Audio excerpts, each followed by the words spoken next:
Tu kamu tengok ni. Ni. Allah ni. Ha? Alif. Ah. Lam. Ha. Orang ramai tak perasan. Tu lah. Ini Muhammad. Min. Oh. Ha. Min. Da. Kebanyakan orang dia tak perasan.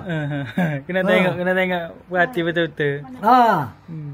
Bila orang mari, boleh katakan 100% orang tak faham. Orang tak perasan. Dia tak perasan sebab semibu.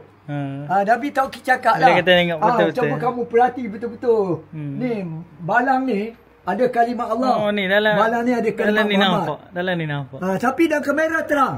Terang. Mata kasar tak nampak. Mata kasar tak nampak. Itulah anjaib dia. Ajaib. Ni pelapon pukat zaman dulu. Oh, ni. Kaca ni. Dulu mana ada plastik. Tak ada plastik, semua kaca. Dia ada belaka, dia banyak jenis lah. Ni pukat anyuk, pukat bilik, pukat tako. Sekarang plastik je. Sekarang plastik je. Dulu ni, kaca. Zaman kamu ni. Tu tahun 70. Ni tahun 40, 40, 60. Semua kaca. Lama.